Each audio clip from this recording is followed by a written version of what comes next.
Et yo tout le monde. Aujourd'hui nous nous retrouvons pour une nouvelle critique qui survient donc bien à peu près un mois après la dernière que j'ai faite, qui était sur, si je ne me trompe pas, Shang-Chi, sorti donc en septembre, le dernier Marvel sorti à ce jour. Et aujourd'hui nous allons nous retrouver pour critiquer un film qui est sorti, je vais même plutôt dire enfin sorti, après une longue attente, parce que c'est vrai que ce film a mis du temps à sortir, on a mis du temps à, à savoir quelle date il allait enfin avoir, puisqu'il a été reporté plusieurs fois, je dirais même bien 3 à 4 fois. Et c'est vrai que maintenant qu'il est sorti, je peux dire qu'il fait du bien. J'ai pu le voir en avant-première, donc j'ai envie de vous dire hier, donc le mardi 4. Le mardi, oui, donc 5 octobre. Sachant qu'il sort aujourd'hui le 6 octobre en France. C'est un film qui, en fait, on va dire, il clore, avant de vous dire quel film c'est un film qui clore une saga.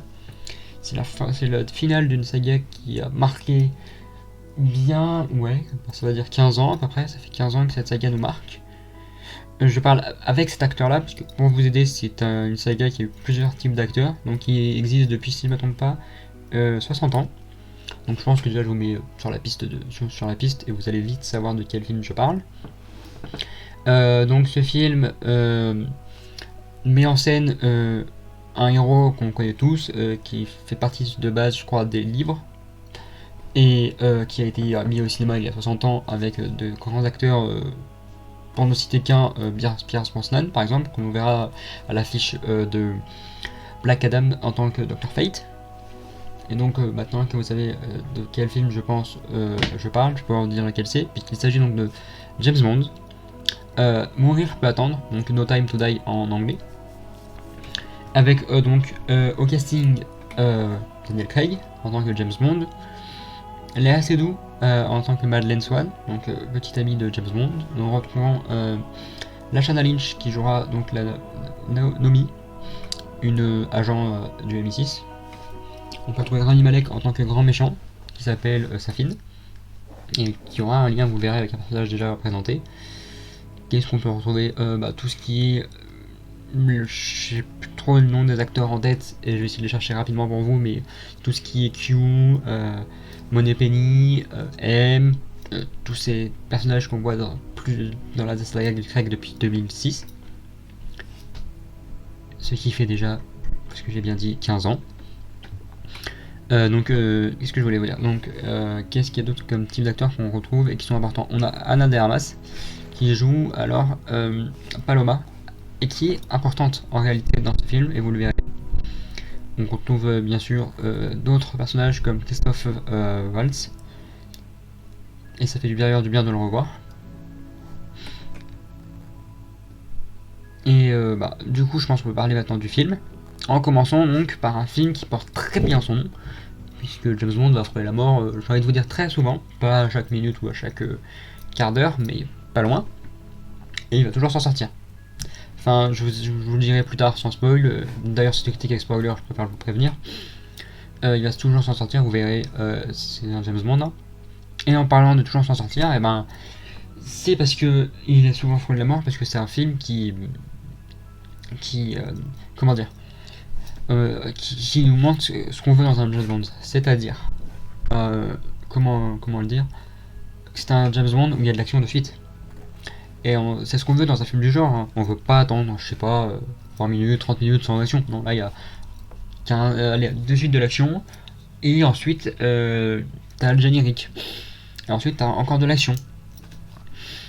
Et ça fait bien, ouais, cette action-là fait bien 15 minutes, et en pensant, on dirait qu'elle fait 30. Hein. Et donc c'est l'action avec une bombe qui se trouve en fait dans la tombe de l'ex-femme Vesper Lynd de James Bond, et elle explose. Et on a le logo de Spectre. Donc ça se passe après Spectre, et Spectre est en fait présente dans ce film. Donc c'est assez spécial. On a aussi donc une scène avec la célèbre voiture armée de James Bond. On va avoir une mitraillette, on va avoir tout ce qu'on veut dans cette voiture de James Bond qu'on a peu vu dans les anciennes James Bond. Qui, si je me trompe pas, on l'a assez vu dans cette saga avec Craig.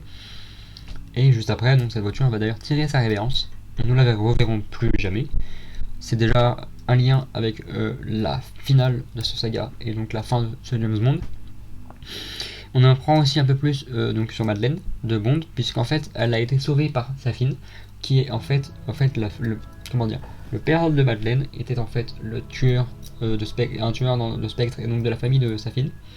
Donc Safin va essayer de tuer son père, mais il va rencontrer que Madeleine enfant et sa mère. Il va tuer sa mère et il était parti pour tuer Madeleine et il ne l'a pas fait. Il lui a sauvé la vie en réalité. Donc pour lui, il a toujours une tête envers elle. Et on apprend ensuite d'ailleurs qu'elle a une fille avec Bond. Et ça, c'est un truc qu'on apprendra plus tard dans le film parce qu'en fait, comment dire, quand Spectre a explosé et tout, il pensait que c'était la faute de Madeleine. Donc il l'a emmené dans un train. Et en fait, on a une scène où elle se tient le ventre. Donc là, pour moi, il y a bien une chose.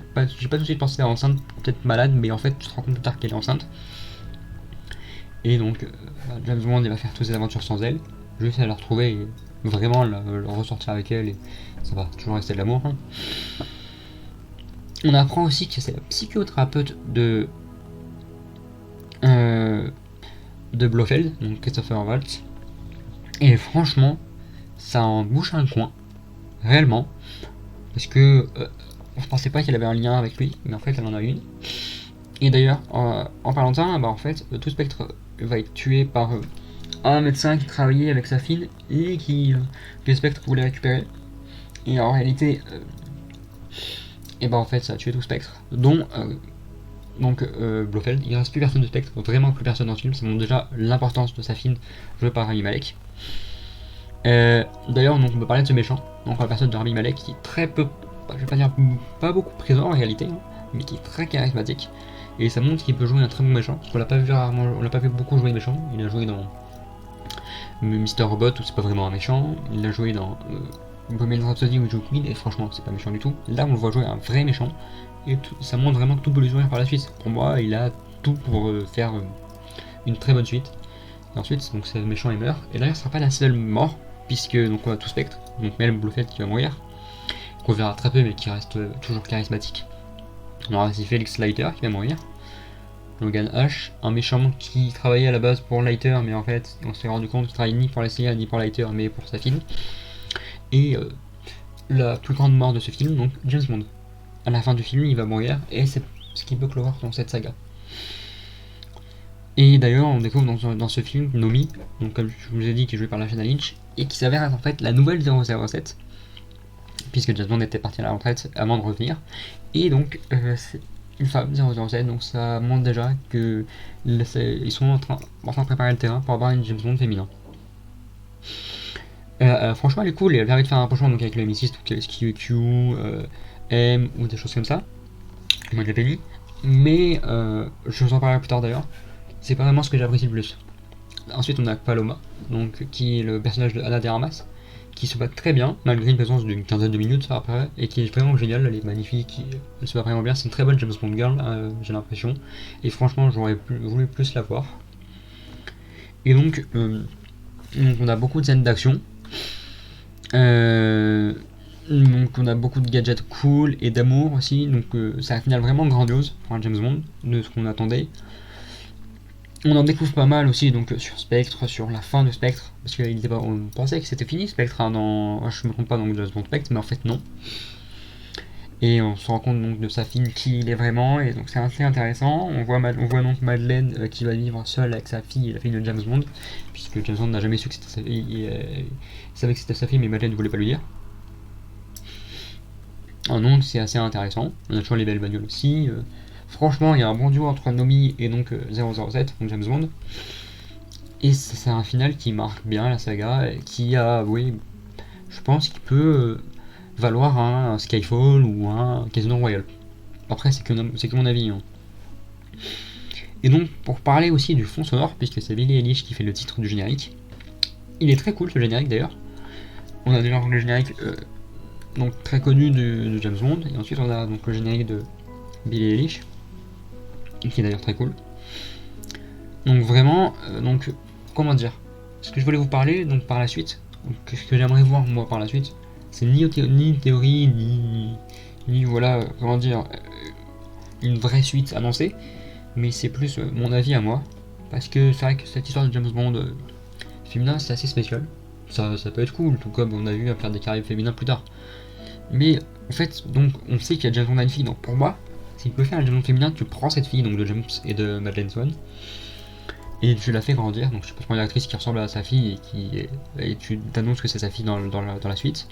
Et donc ça permet de faire une suite en fait, et pas un reboot, tu fais une suite ou un soft reboot, donc avec le reste du cast qui reste le même, on garde M, on garde Q, on garde Moneypenny, on peut même garder Nomi si on veut.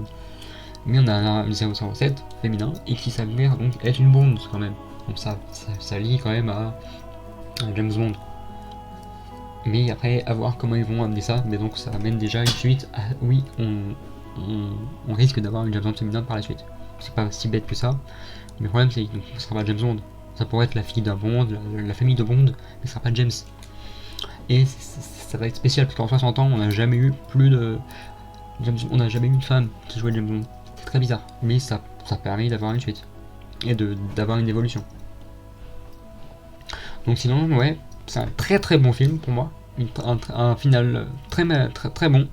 Il est génial et franchement, il y a que ça que je peux que le conseiller d'aller voir parce que pour moi, et je pense que beaucoup de gens vont être d'accord avec moi quand ils l'auront vu, c'est le meilleur final possible pour cette saga James Bond. Je vois pas mieux, même si je sais pas, un des plus grands réalisateurs, je sais pas, un Snyder ou un énorme réalisateur l'aurait rêvé, je pense pas qu'on puisse faire mieux. C'est sûr qu'il y a des défauts, hein.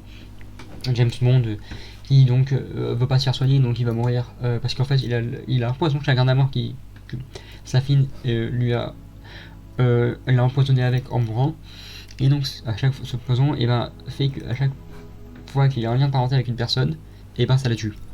Donc James, ça l'a fait chier, donc il voulait pas revoir sa femme et essayer de le soigner parce que c'est impossible à soigner selon Q, mais bon, Nanobot, à mon avis, ça se soigne, et je pense qu'ils ont vraiment pris un raccourci là-dedans. Et donc ça fait que c'est pour ça qu'il meurt, et donc ça donne une raison. C'est pas si bête que ça non plus, hein, mais je pense qu'ils auraient pu faire mieux, donc une fin heureuse. Parce que c'est vrai que là c'est une très bonne fin, mais avec une fin triste. Et c'est comme ça. Mais bon, on verra bien l'année prochaine, au 60 ans de James Bond, s'il va nous annoncer le prochain cast, sachant qu'on peut avoir de la suite, hein, on peut avoir des très bons James Bond par la suite. Mais Daniel Craig a marqué son temps, et c'est vrai qu'il a été tout aussi bon qu'un Pierce Brosnan ou qu'un Roger Moore, pour moi. Et ce James Bond est vraiment bon. Donc je peux que vous le conseiller. Et c'était donc V Maillet pour une nouvelle critique sur James Bond No Time to Die, et ciao!